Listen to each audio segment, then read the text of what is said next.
49 Reencarnated capítulo 193. Autor, Sorin Justidiamon. Esse capítulo veio de novelfull.net. Por favor confira o site e link na descrição. Exatamente o que Sebastián havia dito a ele antes. O governo chileno pretendia comprar um navio de guerra deles. Alexandre mordeu o lábio enquanto entrelaçava as mãos e se inclinava para frente. Ele olhou Emilio diretamente nos olhos antes de falar. Sir Emilio, por que você decidiu comprar um navio de guerra de nós? O navio de guerra do Império Britânia não combina com seu gosto. A razão é realmente simples. Emilio ajeitou a gravata enquanto pigarreava. Temos observado países com os navios de guerra mais avançados do mundo. Seu país já esteve no final da nossa lista, pois você dependia fortemente das peças de engenharia do Império da Irlanda e da República Francesa e do Império Britânia para ensinar os conhecimentos e estratégias navais de seus marinheiros. Então você pode ver onde estou indo aqui. Seu país não é o melhor quando se trata de marinha. Emilio sorriu para ele se desculpando e Alexandre apenas acenou com a cabeça em troca. Afinal, o que ele acabara de dizer era verdade. O Rutenian carece de capacidade naval como seus vizinhos. A razão para isso contribui em grande parte para a geografia. Como ele havia aprendido quando estudava os assuntos geopolíticos do Império da Rutênia, a Rutênia é tecnicamente um país sem litoral, embora não literalmente. Ele não tem apenas as portas de água quente de que precisava desesperadamente para exercer domínio sobre a água. Congela durante o inverno. É por isso que a política externa do Império Rutênia pode ser resumida como Rutênia em busca de portos de águas quentes. Seus predecessores tentaram, mas falharam. Assim, Alexandre assumiu a responsabilidade de realizar o sonho da Rutênia. Afinal, foi uma de suas principais políticas onde ele procurou transformar sua marinha em uma marinha de águas azuis. Daí a aquisição da Manchúria. Isso é apenas o começo. Alexandre planeja expandir sua marinha para o mar Mediterrâneo fechando acordos com os estados dos Balcãs e o Império da Anatólia. O Báltico e a frota do Mar do Norte também fazem parte do plano de expansão. No entanto, tal expansão seria vista como hostil por outras nações. Então Alexandre sabia que tinha que ter cuidado de como iria executar seu plano. Bem, eu entendo o que você está insinuando aqui. Nossa marinha é uma merda. Alexandre riu. Emilio riu junto também. Eu não colocaria dessa forma, Sua Majestade. Oh, você não tem que se humilhar sobre este assunto. Alexandre dispensou seus comentários com um aceno de mão. Agora vamos voltar ao assunto. Ver que você veio é o que significa que você viu algo que deve ter feito você mudar de ideia. Isso mesmo, Majestade, disse Emilio com firmeza enquanto se endireitava. Durante a cerimônia de comissionamento de seu navio, onde a Marinha Rutena encomendou muitos navios que são diferentes do que o mundo já viu. Eu estava na Britânia naquela época assistindo televisão. Aí me chamou a atenção, principalmente os encouraçados com 4 baterias de canhão principal. Você pode dizer que estou encantado com uma obra-prima da engenharia e é aí que percebo que meu país também deveria ter uma. Emilio sorriu amplamente. É mesmo. Alex sorriu levemente. Você ficou encantado com isso. Mas como eu me apaixonei por isso, Sua Majestade, disse Emilio timidamente. Ah, Alex cantarolou. Devo dizer que estou satisfeito e honrado em ouvir tal palavra, mas, infelizmente, o encouraçado ao qual você se refere não está à venda. É exclusivo apenas para o Império Ruteno. A expressão facial pateta de Emilio desapareceu instantaneamente e sombriamente. Isso é lamentável, de fato, Vossa Majestade. Até o ministro da Defesa Nacional do Chile mostrou um leve desânimo. Alexandre não poderia se importar menos com seus sentimentos. O navio que ele havia projetado para reconstruir sua marinha que garantiria o domínio ruteniano nos mares não poderia ser doado facilmente, mesmo que eles oferecessem muito dinheiro por isso. Possui os mais avançados sensores eletrônicos e sistemas de controle de fogo que nenhuma nação possui. Então não tem como isso acontecer. No entanto, podemos ter outros navios de guerra que podem ser do seu agrado, Alexandre sugeriu. tentando trazer alguma esperança para seus humores deprimidos. Emílio reacendeu a curiosidade, animou-se e perguntou: isso seria tão forte quanto o seu encouraçado atual? Alex respirou fundo antes de dizer: não vai, mas posso garantir que será melhor do que o Britannia, Francois e até mesmo Delampire, afirmou ele com confiança, o que trouxe de volta alguma aparência de emoção aos seus rostos. Emílio parecia mais ansioso do que nunca. Com o que se parece? Não tenho modelo aqui neste palácio, mas posso trazê-lo para você, se quiser. Levará tempo, então seria bom para você esperar por 1 ou 2 horas. Você pode usar este palácio como sua residência durante a sua estadia aqui. Isso é tão generoso, Sua Majestade. Estou sem palavras. Emílio deu a Alexander um sorriso genuíno. Vamos esperar aqui então. Ótimo. Alexander se levantou de seu assento e estendeu a mão para oferecer um aperto de mão. Para o estabelecimento de relações diplomáticas, demoraria um pouco, pois meu ministro das Relações Exteriores está ocupado tratando de outras coisas relacionadas à guerra. Emílio balançou a cabeça. Está tudo bem, Sua Majestade. Eu entendo. Viemos aqui na hora errada. Esperamos que possamos discuti-lo em um momento de paz. Obrigado por sua compreensão. Alexander assentiu e sorriu para eles. Se não houver mais nada, estarei em meu escritório neste palácio. Você pode pedir orientação aos guardas se precisar de algo de mim. Muito bem, Majestade. Emílio observou, e junto com seu colega, eles curvaram suas cabeças diante de Alexander educadamente. Assim que Alexander e Sebastião estavam prestes a chegar à porta, Emílio os chamou. Sua Majestade. Alexander parou de andar e se virou com os braços cruzados na frente do peito. Emílio deu alguns passos para perto de Alex. Existe um telefone que possamos usar aqui? Tenho que notificar nosso presidente sobre as coisas que discutimos aqui. Alexander fez um som de HMM enquanto pensava. Acho que não temos uma linha direta com o Chile, não é? Ele olhou para Sebastião. Não há nenhum, Sua Majestade. Sebastião confirmou. Mas tenho certeza que eles podem se conectar com seu presidente conectando-se primeiro ao Império do Brasil e depois ao Chile. No entanto, ambos os países têm um relacionamento azedo devido à corrida armamentista naval que ocorre há décadas. Infelizmente, Vossa Majestade. Também existe o risco de nossa comunicação ser grampeada, algo que não podemos permitir. Disse Emílio. O ministro da Defesa Nacional assentiu. Então parece que não há nada que possamos fazer. Bem, podemos tentar entrar em contato com outras legações para ver se eles podem atender ao seu pedido. Alexander fez uma pausa e suspirou. A comunicação é vital para o desenvolvimento de um relacionamento saudável entre os países. Assim que assinarmos o Tratado de Amizade, daremos prioridade à construção de cabos subaquáticos, com a sua ajuda, é claro. Claro, Majestade. Emílio assentiu novamente. A República do Chile ajudaria a financiar projetos que beneficiarão mutuamente nossos dois países. Bom. Alexandre bateu palmas. De qualquer forma, por favor, desculpem-me, senhores, tenho assuntos a tratar.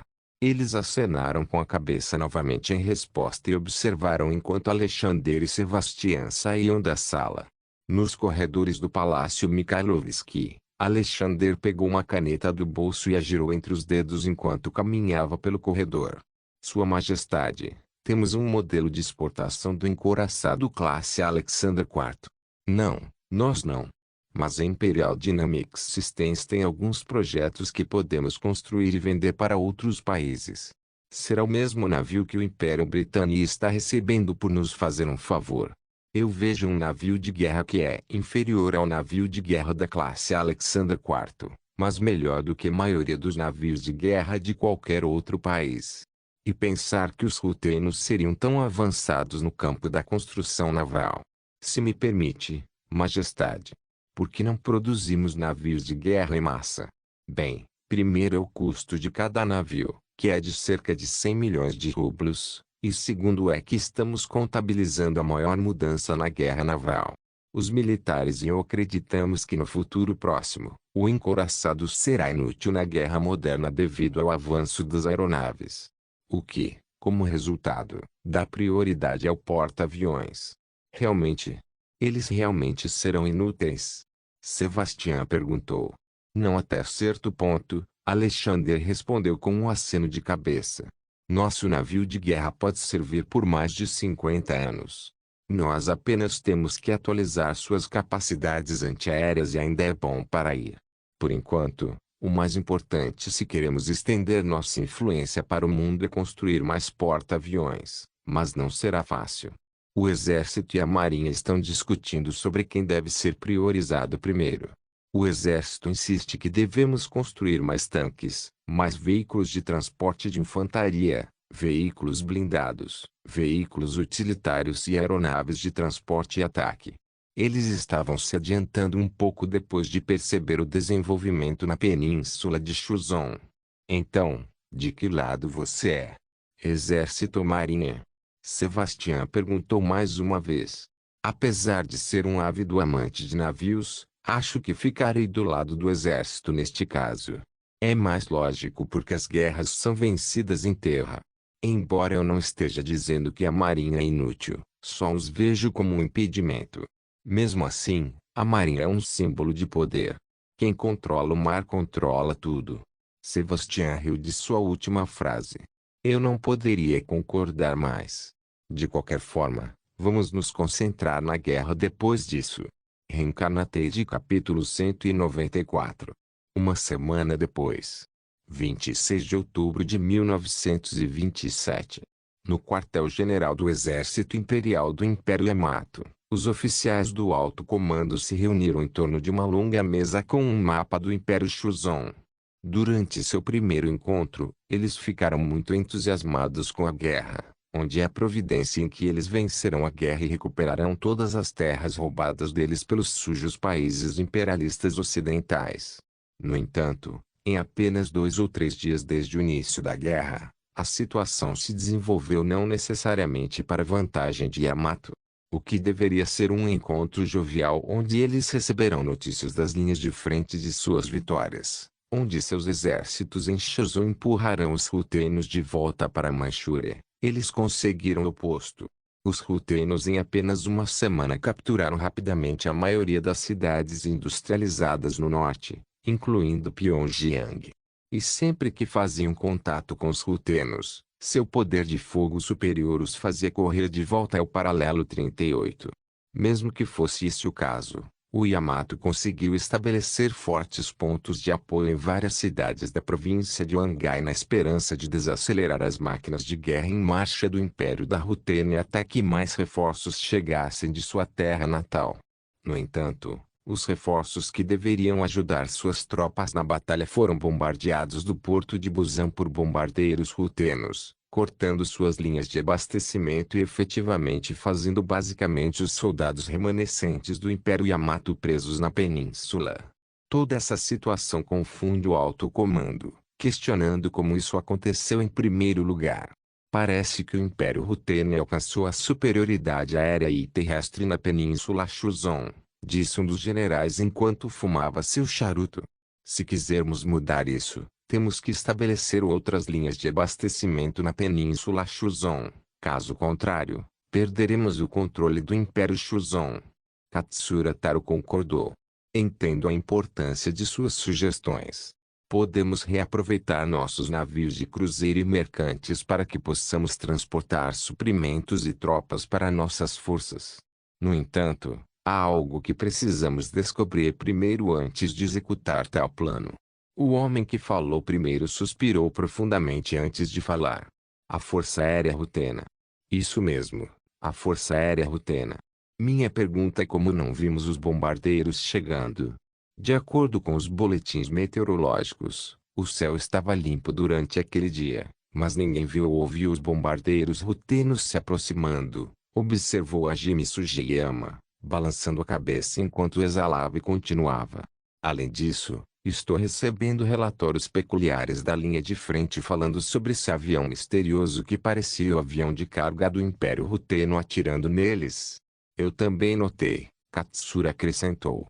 Aeronaves que não têm hélices, tanques que são imunes a projéteis antitanque, veículos blindados onde nossas metralhadoras e rifles não podem amassar, e seus soldados, cada um com seu próprio rifle que pode disparar de 30 a 40 balas repetidamente sem tendo que recarregar. É ridículo se você pensar sobre isso. É como se os homens exagerassem coisas que não entendem. Bem, posso atestar que seus relatos são justificáveis, Sr. Katsura, um dos homens falou. Era o segundo-tenente Shojiro Tanaka.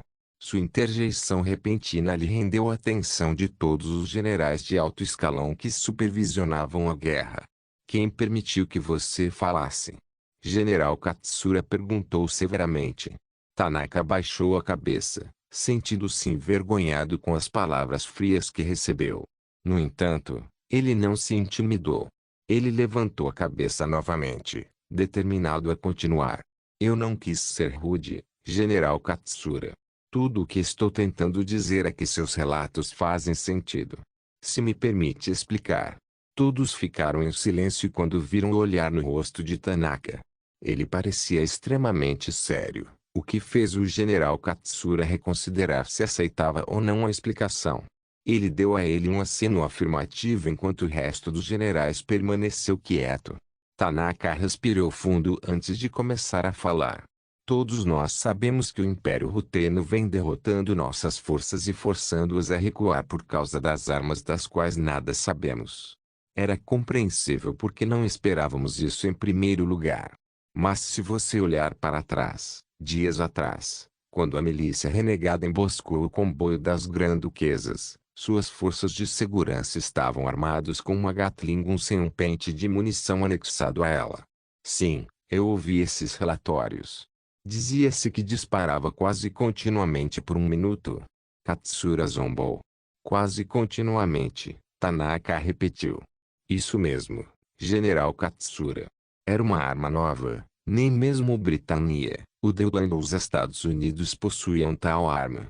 Podemos inferir que é exclusiva apenas das Forças Armadas Rutenas.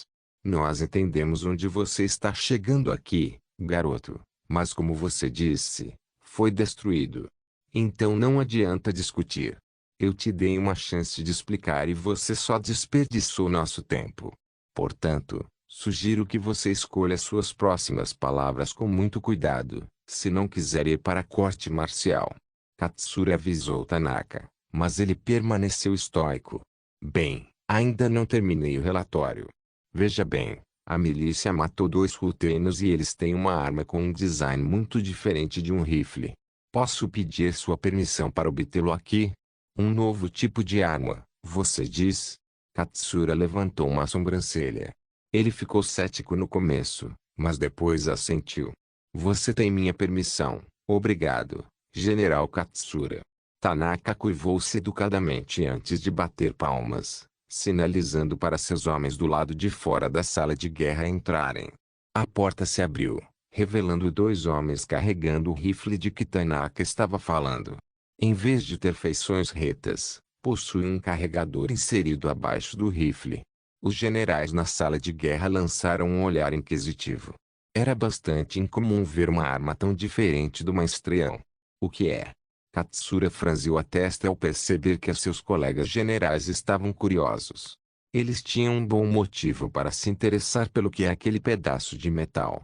General Katsura, senhor, este é o rifle que os rutenos estão usando na guerra. Não sabemos como é chamado, mas sua capacidade, alcance, precisão e taxa de tiro são algo que não pode ser negligenciado. Se você me permitir demonstrar seu desempenho, terá uma ideia do que nossas tropas estão enfrentando na linha de frente. Estou curioso, então você tem minha permissão. Finalmente falou um dos generais que estava em silêncio desde o início da reunião. Yamagata Aritomo, chefe do Estado-Maior do Exército Imperial Yamato. Katsura não conseguiu desafiar a ordem de Aritomo, então ele incitou Tanaka a continuar demonstrando o rifle ruteno. Tanaka curvou-se diante dos reverenciados generais antes de se virar para onde ficava a janela. Ele caminhou em direção a ela. Olhando pela janela, ele não viu ninguém no pátio. Um lugar perfeito para disparar a arma. Ele abriu a janela e apontou o rifle. Em seguida, ele puxou o gatilho, fazendo o rifle rugir em uma série de estrondos fortes com um som que reverberou pela câmara e ecoou nos ouvidos dos oficiais. Eles também notaram o rifle cuspindo balas da câmara. Depois de disparar 20 tiros, Tanaka tirou o dedo do gatilho e um rastro de fumaça saiu do cano. Que raio foi aquilo? Os generais se levantaram de seus assentos após a manifestação. Eles engasgaram em choque. Se essa foi a arma usada pela infantaria rutena no campo de batalha, então não há esperança para a infantaria Yamato acompanhá-la. Afinal, eles estão usando fuzis de ferrolho tipo 38 padrão que podem disparar 5 tiros. Uma questão levantada após o teste foi: podemos copiar e produzir em grande número? Se você nos dê tempo, então seremos capazes, eu acho, respondeu a incerteza de Tanaka. Tudo bem por mim, apenas faça disso uma prioridade. Pode ser a chave para nossa vitória. Mas, por enquanto, vamos nos concentrar no assunto em questão, disse Yamagata. Temos que dar um golpe no Império Ruteno. Alguém tem sugestões? Que tal uma campanha de bombardeio noturno? Katsura sugeriu. Se nossas aeronaves estão sendo derrubadas em plena luz do dia, então por que não conduzimos uma operação à noite onde seus observadores não serão capazes de detectar nossas aeronaves? Boa ideia. Vamos embaralhar nossos bombardeiros então. Reencarnate capítulo 195. 27 de outubro de 1927. Império Ruteno, província de Heilongjiang, na Manchúria. Era meia-noite e a equipe de estação de radar de varredura eletrônica passiva corria como de costume para se preparar para seus turnos que começariam em breve.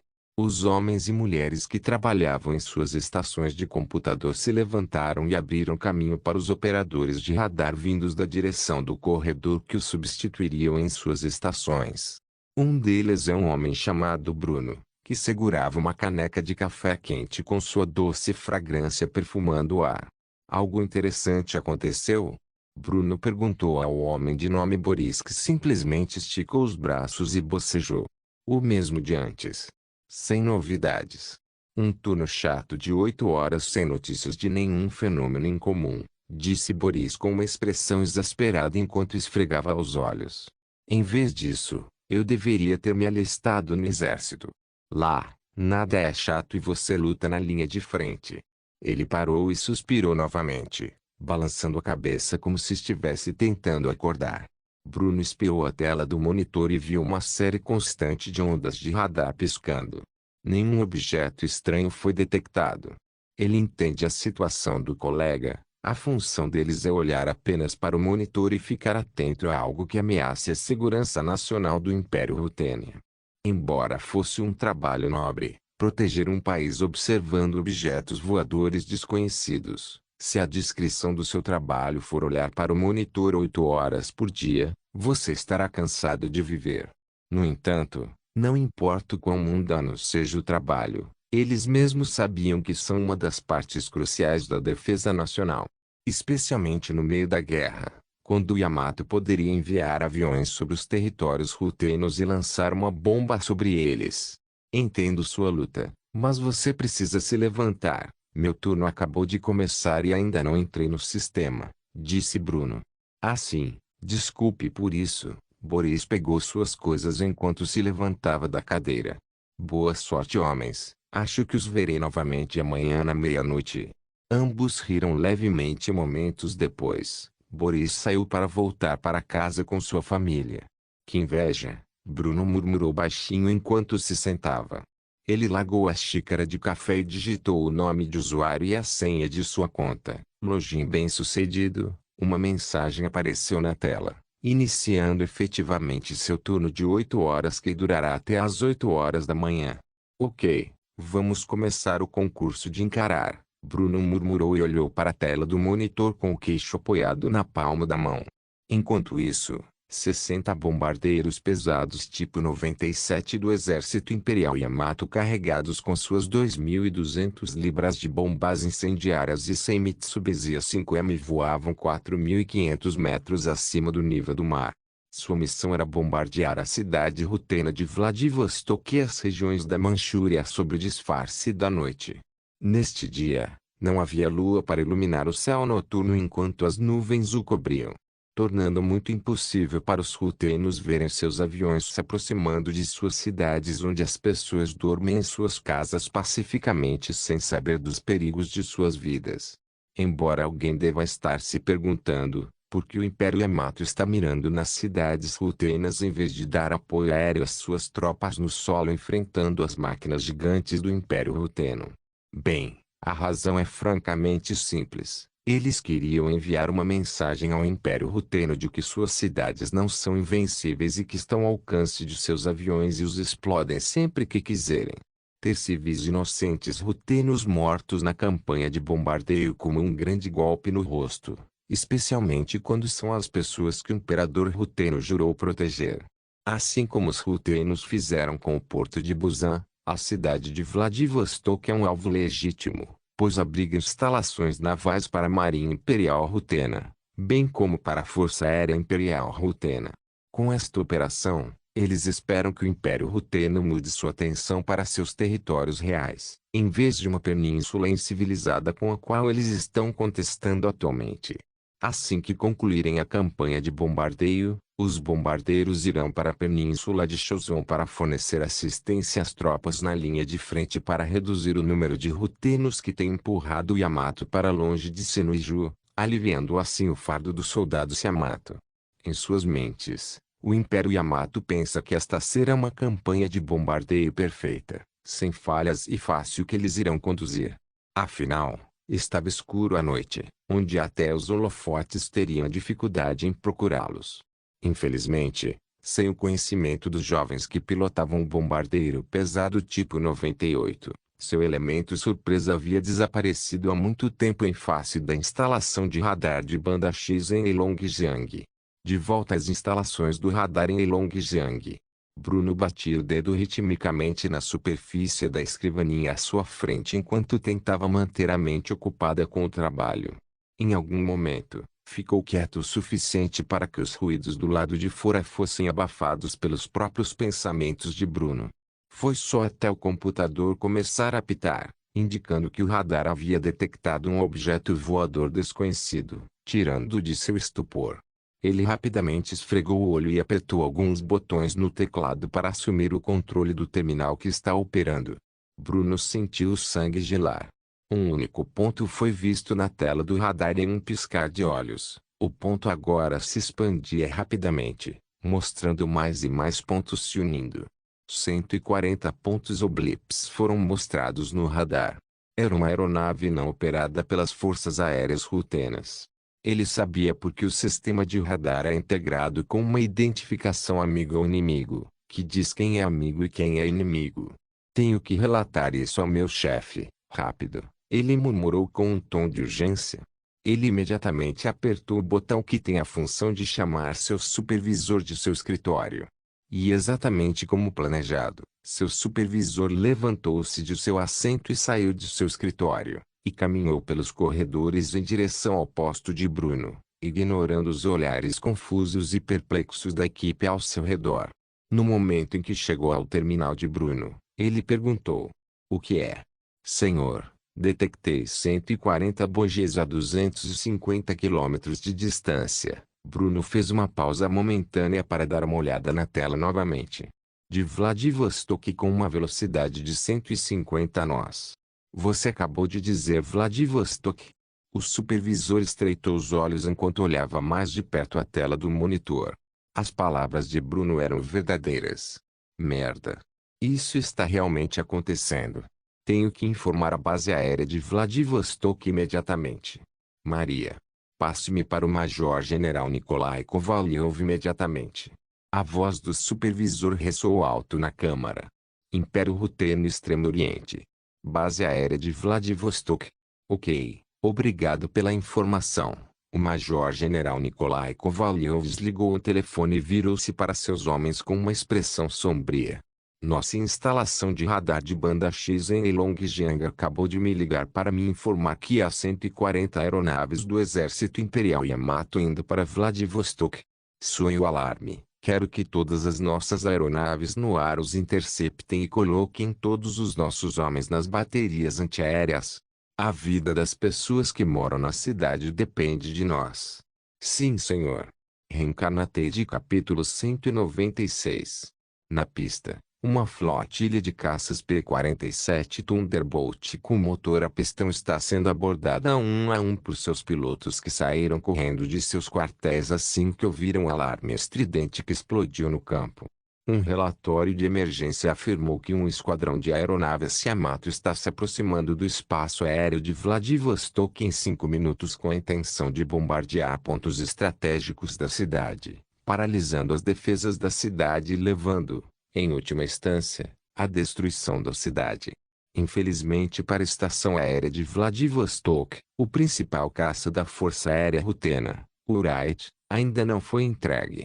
Então, eles terão que enfrentar o Yamato de frente em uma luta de cães à moda antiga.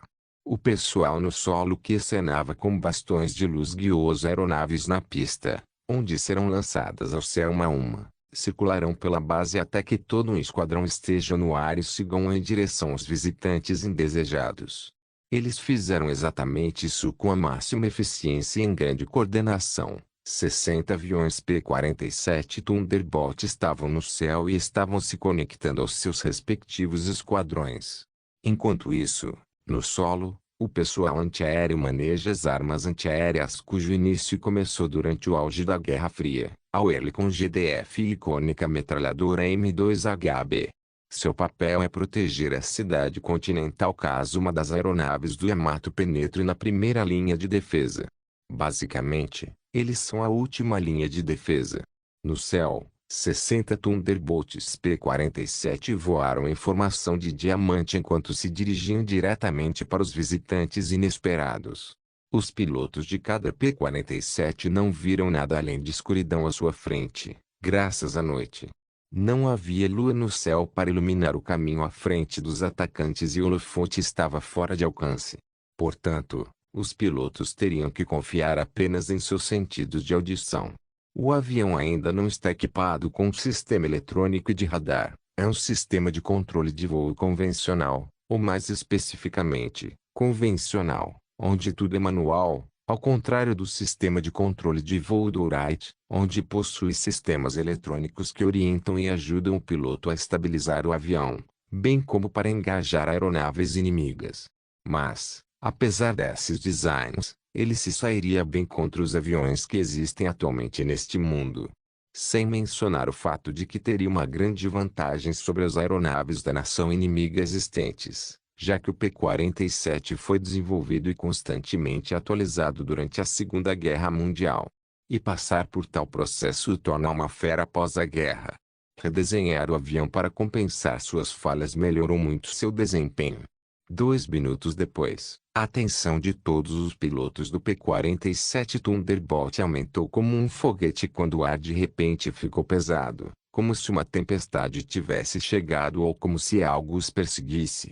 Este não é mais um treinamento simulado ou combate aéreo, são eles, enfrentando o inimigo para proteger sua pátria de um estranho.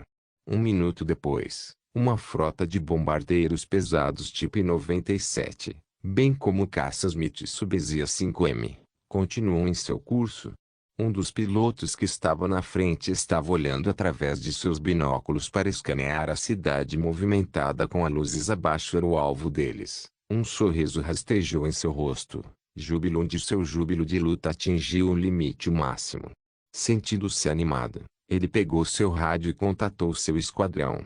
De repente, um rugido alto e incessante reverberou pelo espaço vazio, seguido por uma luz ofuscante, enquanto ambos os caças A-5M de sua esquerda e direita explodiram ao mesmo tempo. Uma após a outra, explosões balançaram o ar enquanto mais e mais de seus camaradas caíam no esquecimento. Não há dúvida, os rutenos vieram para interceptá-los. Mas o que é mais desconcertante é como eles sabiam que estavam vindo na direção e altitude exatas. O que aconteceu? Ele gritou em pânico. Então seu olhar se moveu para a frente para ver o que havia causado esse ataque. Naquele momento, seu coração quase pulou para fora do peito e rapidamente virou o joystick para a direita, evitando por pouco o estroboscópio de luz que poderia ter explodido na parte superior de seu corpo. Quebre a formação. Proteja os bombardeiros. O piloto Yamato exclamou no rádio. Eles não têm tempo para refletir sobre como os rutênios os encontraram. Os pilotos começaram a interromper sua formação e começaram a perseguir a aeronave Rutenian P-47. 1 minuto se transformou em 5 minutos e 5 minutos se transformaram em 10 minutos. Uma cacofonia de explosões e tiros irrompeu ao redor deles enquanto ambos os lados lutavam no ar. Podia-se sentir o cheiro da pólvora e do gás volatilizando flutuando no ar. E nessa troca, os rutênios sabiam que os Yamatos estavam planejando.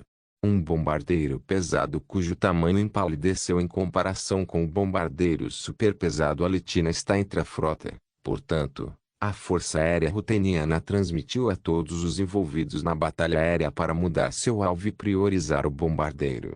Se o bombardeiro contornasse as linhas rutenas, traria uma destruição catastrófica ao solo abaixo. Sem hesitar, os P-47 Thunderbolts voaram no céu e puxaram o gatilho. As 8 metralhadoras M2 Browning de 12,7 mm abriram fogo, destruindo a aeronave inimiga. Alguns conseguiram escapar da barragem enquanto outros sucumbiram a balas ou chamas. Os dois caças continuaram atirando implacavelmente com grande precisão, causando estragos ao longo da formação de bombardeiros. Os pilotos entraram em pânico, pensando que seriam os próximos a despencar no mar coberto de chamas. E, desesperados para viver, alguns dos pilotos de Yamato desviaram suas aeronaves do ataque, esperando que as aeronaves rutênias fossem ignoradas. Infelizmente para eles, não. Uma aeronave P-47 apareceu de repente na frente deles enquanto subia no céu e virava verticalmente para se alinhar atrás deles. E foi aí que eles souberam que seria o fim. Não há como um bombardeiro pesado superar um avião de caça, muito menos lutar contra um. Aguardando sua fé destinada, os Yamatos no bombardeiro pesado decidiram abrir seu compartimento de bombas e deixá-lo cair, apesar de não chegarem à costa. O raciocínio por trás disso é diminuir a explosão que poderia fazer com que seus aviões amigos fossem pegos na explosão que se seguiu. Em apenas 30 minutos de combate aéreo, a Força Aérea Rutena sofreu 15 derrotas, enquanto o Yamato sofreu uma aniquilação total. Com seus bombardeiros e caças, nada foi poupado. E a missão junto com ele, onde eles vão bombardear Vladivostok antes de ir para a península de Choson para fornecer as tropas no terreno, morreu junto com ele. São Petersburgo, Império da Rutênia. Os raios do sol da manhã penetraram no escritório de Alexander. Ele está atualmente examinando toda a papelada oficial que precisava de sua assinatura. Enquanto ele está nisso, ele está ouvindo o noticiário da manhã na televisão cobrindo o desenvolvimento da guerra Ruto-Yamato. 9 dias após o início da guerra, o Império Ruteno manteve a superioridade sobre a península, ameaçando a influência e o controle de Yamato sobre seu protetorado. Com o apoio inflexível da população, o moral dos cidadãos rutenos estava no auge. Parece que assumir a península de Choson em um mês logo se tornará realidade. Ele sorriu e lentamente assumiu uma expressão neutra depois de ouvir uma batida na porta. Alexander colocou a televisão no mudo e parou o que estava fazendo. Entre, respondeu Alexandre. As portas se abriram revelando o Conselheiro de Segurança Nacional, Sebastião. Bom dia, Majestade. Espero que o dia esteja te tratando bem. Sebastião cumprimentou com uma reverência. Alexander acenou para ele e disse, então, como foi a reunião com o conselho? Sebastião sorriu em resposta enquanto atravessava a sala e parava na frente de sua mesa. Foi conclusivo, Majestade. O Conselho Imperial diz que não há problema em vender navios de guerra ao Império Britânico e à República Chilena, desde que removamos todas as tecnologias sofisticadas que possam ser usadas contra nós. Bom, então vamos encerrar isso. Já mandei Sergei redigir o documento para o estabelecimento formal de relações diplomáticas com a República do Chile. Droga, eu não sabia que a América do Sul era rica. Temos que ter todos eles ao nosso lado, se possível, Isso vai fortalecer nossa economia. Essa é uma ótima ideia, Sua Majestade. Então, recebi um relatório de Vladivostok dizendo que é uma tentativa de campanha de bombardeio feita pelo Império Yamato. Então chegou até você, Sua Majestade. Eu estava prestes a informá-lo sobre isso. Sebastian respondeu enquanto olhava para a pilha de papéis em sua mesa. Parece muito trabalho, comentou. Alexandre riu baixinho. É um dos contras de ser o chefe de estado deste grande império. De qualquer forma, sobre o Império Yamato, eles tomaram essa decisão com a intenção de prejudicar meus cidadãos. Ele mordeu o lábio inferior ao dizer isso. Bem, eu entendo que isso é uma guerra, mas certamente devemos ter opções de retaliação sobre algo assim, certo? Existe, Majestade. Você pode enviar nossos bombardeiros para bombardear Tóquio. Basta dizer a palavra e os militares cuidarão do resto. Alexander cantarolava enquanto refletia sobre esse pensamento. Não, não acho que seria uma boa ideia. Já temos o Yamato em finalização. Certamente eles devem estar desesperados para mudar isso. Bombardeá-los revigorará seu espírito, estendendo a guerra, que é algo que eu não quero. Eu quero que o Império Yamato perceba por si mesmo que ir contra nós é inútil. Sua Majestade, sua palavra é nosso comando. Se você não quer bombardear Tóquio, não o faremos. Além disso, você fez um bom ponto lá. Isso não apenas revigorará os espíritos dos cidadãos de Yamato, mas também atrairá apoio internacional. Devemos manter esta guerra apenas na península de Chuzon, afirmou Sebastian. Ainda assim, como você reagiria, Sua Majestade? Alexander passou a língua pela bochecha e pensou por um segundo. Eventualmente, ele deu sua resposta. Apenas aumente a segurança no Extremo Oriente para que, se o Yamato decidisse fazer isso de novo, abateríamos o avião antes que eles soubessem o que os atingiu. Entendido, Sua Majestade. Sebastian curvou-se respeitosamente enquanto se desculpava e se despedia. Depois de fechar a porta atrás de si, Alexander pegou um telefone antes de se recostar na cadeira. Ele apertou alguns botões e esperou que a ligação fosse completada. E uma vez conectado, Alexander falou. General, este é o Imperador. Quanto tempo até a operação? Uma semana. Ah, então nossa frota do Pacífico deve afundar a primeira frota imperial do Império Yamato antes de conduzi-la? Muito bem, desejo a todos boa sorte. Não se esqueça de deixar o link de se inscrever no canal. Caso queira contribuir de alguma forma com o canal, entre em contato comigo pelo Instagram do canal. O link do Instagram do canal estará na descrição do vídeo.